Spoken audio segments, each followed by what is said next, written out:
Esdras, chapitre 10.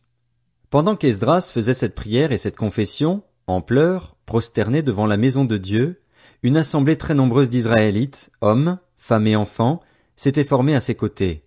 En effet, le peuple pleurait abondamment. Alors Shekania, fils de Jéhiel, qui était un descendant d'Élam, prit la parole. Il dit à Esdras, « Nous avons commis un acte d'infidélité envers notre Dieu.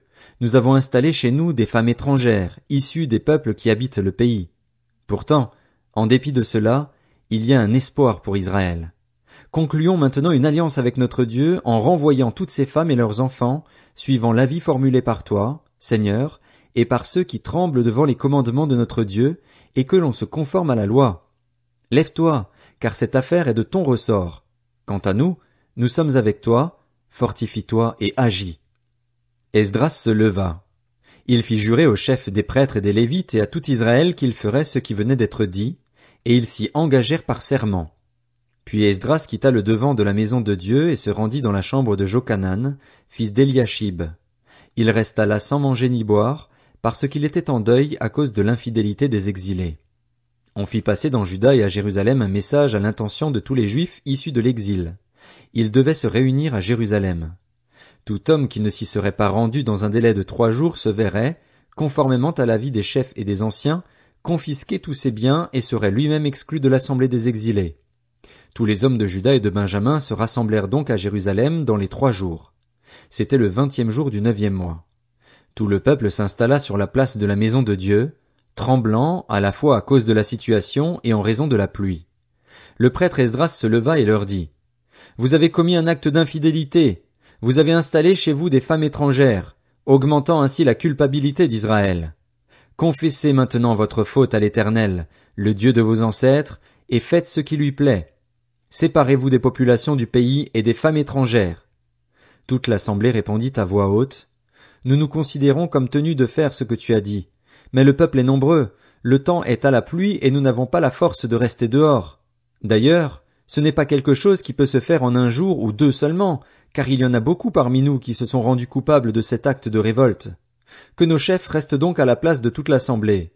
Tous ceux qui, dans chacune de nos villes, ont installé chez eux des femmes étrangères viendront à des moments fixés, accompagnés des anciens et des juges de leur ville, jusqu'à ce que l'ardente colère provoquée chez notre Dieu par cette affaire se soit détournée de nous. » Jonathan, fils d'Azaël, et Jaxia, fils de Tikva, furent les seuls à s'opposer à cette proposition, avec l'appui de Meshulam et du Lévite Shabtaï. Quant aux Juifs issus de l'exil, ils s'y conformèrent. On choisit le prêtre Esdras et des chefs de famille en les désignant tous nommément, et ils siégèrent le 1er jour du 10e mois pour s'occuper de l'affaire. Le 1er jour du 1er mois, ils avaient fini de traiter le cas de tous les hommes qui avaient installé chez eux des femmes étrangères. Dans les familles des prêtres, on en trouva plusieurs qui avaient installé chez eux des femmes étrangères. Parmi les descendants de Josué, fils de Jotsadak, et ses frères, il y avait Maazéja, Eliezer, Jarib et Guédalia. Ils s'engagèrent à renvoyer leurs femmes et à offrir un bélier en sacrifice de culpabilité. Parmi les descendants d'Imer, il y avait Anani et Zébadia. Parmi les descendants de Harim, Maazéja, Éli, Shemaéja, Jéhiel et Ozias. Parmi les descendants de Pashur, Eljoénaï, Maazéja, Ismaël, Nathanaël, Josabad et Éléazar. Parmi les Lévites, il y avait Josabad, Shiméi, Kélaja, c'est-à-dire Kélita, Pétashja, Juda et Éliezer. Parmi les musiciens, Eliashib, parmi les portiers, Shalom, Télem et Uri. Dans le peuple d'Israël, il y avait, parmi les descendants de Paréosh, Ramia, Jizija, Malkija, Mijamin, Éléazar, Malkija et Benaja. Parmi les descendants d'Élam, Matania, Zacharie, Jéhiel, Abdi, Jérémoth et Éli. Parmi les descendants de Zatu, Eljoénaï, Eliashib, Matania, Jérémoth, Zabad et Aziza.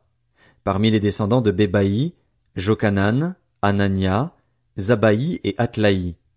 Parmi les descendants de Bani, Meshulam, Maluk, Adaja, Jashub, Sheal et Ramoth. Parmi les descendants de Pachat Moab, Adna, Kelal, Benaja, Maazéja, Matania, Betsalil, Binui et Manassé. Parmi les descendants de Harim, Eliezer, Jishija, Malkija, Shemaéja, Siméon, Benjamin, Maluk et Shemaria. Parmi les descendants de Hashum, Matnaï, Matata, Zabad, Eliphélet, Jérémaï, Manassé et Shimei. Parmi les descendants de Bani, Maadaï, Amram, Uel, Benaja, Bédia, Kéluhu, Vania, Mérémoth, Eliashib, Matania, Matnaï, Jaazaï, Bani, Binui, Shimei, Shélémia, Nathan, Adaja, Maknadbaï, Shashaï, Sharaï, Azaril, Shélémia, Shemaria, Shalom, Amaria et Joseph. Parmi les descendants de Nébo, Jéiel, Matissia, Zabad, Zébina, Jadaï, Joël et Benaja. Tous ces hommes avaient pris des femmes étrangères, et certains avaient eu des enfants d'elles. Néhémie, chapitre 1. Durant le mois de Kisléu, la 20e année du règne d'Artaxerxès, alors que je me trouvais à Suse, la capitale, Hanani, l'un de mes frères, est arrivé avec quelques hommes de Juda. Je les ai interrogés au sujet des Juifs rescapés de la déportation et au sujet de Jérusalem. Ils m'ont répondu: les rescapés de la déportation se retrouvent là, dans la province, au comble du malheur et du déshonneur. La muraille de Jérusalem est pleine de brèches et ses portes ont été réduites en cendres. À cette nouvelle, je me suis assis, j'ai pleuré et j'ai porté le deuil durant des jours, jeûnant et priant devant le Dieu du ciel. J'ai dit: Éternel, Dieu du ciel, Dieu grand et redoutable, toi qui conserves ton alliance et ta bonté à ceux qui t'aiment et qui respectent tes commandements, je t'en prie, prête-moi une oreille attentive et que tes yeux soient ouverts. Écoute la prière que moi, ton serviteur, je t'adresse en ce moment. Jour et nuit, j'intercède pour tes serviteurs les Israélites en confessant leurs péchés, ceux que nous avons commis contre toi. Oui, ma famille et moi, nous avons péché. C'est certain, nous nous sommes mal comportés envers toi, nous n'avons pas respecté les commandements, les prescriptions et les règles que tu avais données à ton serviteur Moïse. Souviens-toi donc de la parole que tu as ordonné à ton serviteur Moïse de prononcer. Si vous vous montrez infidèles, je vous disperserai moi-même parmi les peuples, mais si vous revenez à moi, si vous respectez mes commandements et les mettez en pratique, alors, même si vous êtes exilés à l'extrémité du ciel, je vous rassemblerai de là et je vous ramènerai à l'endroit que j'ai choisi pour y faire résider mon nom. Ils sont tes serviteurs et ton peuple, ceux que tu as rachetés par ta grande puissance et ta force. Seigneur, prête donc une oreille attentive à la prière de ton serviteur et à celle de tes serviteurs qui prennent plaisir à craindre ton nom. Donne du succès à la démarche de ton serviteur. Permets-lui de gagner la compassion de cet homme. J'étais le responsable des boissons du roi. Néhémie, chapitre 2. Au mois de Nisan, la 20e année du règne d'Artaxerxès, comme il me fallait servir du vin au roi, je l'ai pris et le lui ai donné. Jamais encore je n'avais paru triste en sa présence. Le roi m'a demandé: Pourquoi as-tu mauvaise mine? Tu n'es pourtant pas malade. Ce ne peut être qu'une peine de cœur. Saisi d'une très grande frayeur, je lui ai répondu: Que le roi vive toujours.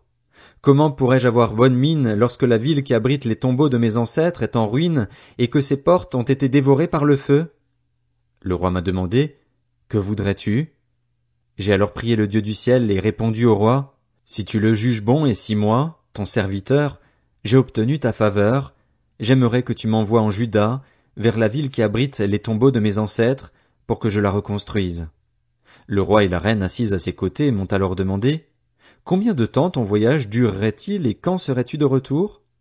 Ainsi, le roi s'est montré disposé à me laisser partir et je lui ai indiqué un délai. Puis j'ai dit au roi: Si tu le juges bon, qu'on me donne des lettres donnant instruction au gouverneur de la région située à l'ouest de l'Euphrate de me faciliter le passage jusqu'à mon arrivée en Juda. Qu'on me donne aussi une lettre destinée à Asaph, le responsable des forêts royales, afin qu'il me fournisse le bois de charpente nécessaire pour les portes de la forteresse adjacente au temple, pour la muraille de la ville et pour la maison que j'occuperai. Le roi m'a accordé tout cela car la bonne main de mon Dieu reposait sur moi. Arrivé vers les gouverneurs de la région située à l'ouest de l'Euphrate, je leur ai remis les lettres du roi. Celui-ci m'avait fourni une escorte de chefs de l'armée et de cavaliers. Sanballat, le Horonite, et Tobija, le fonctionnaire ammonite, ont appris avec un très grand déplaisir que quelqu'un arrivait pour s'occuper du bien-être des Israélites. À mon arrivée à Jérusalem, j'y suis resté 3 jours.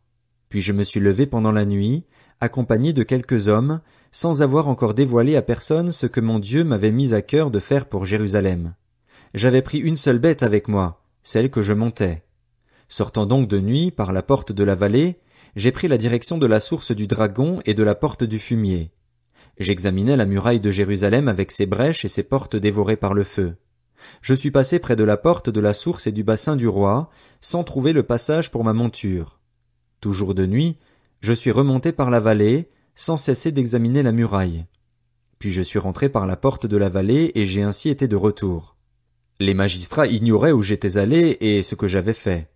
Jusque-là, je n'avais rien dévoilé aux Juifs, ni aux prêtres, ni aux nobles, ni aux magistrats, ni à aucun de ceux qui exerçaient une responsabilité.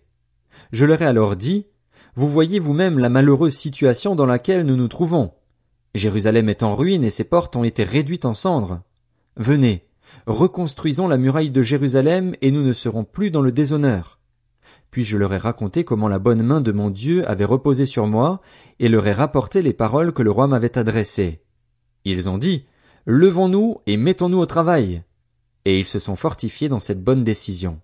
Sanballat le Horonite, Tobija, le fonctionnaire ammonite, et Geshem l'arabe ont appris ce qui s'était passé. Ils se sont moqués de nous et nous ont traités avec mépris.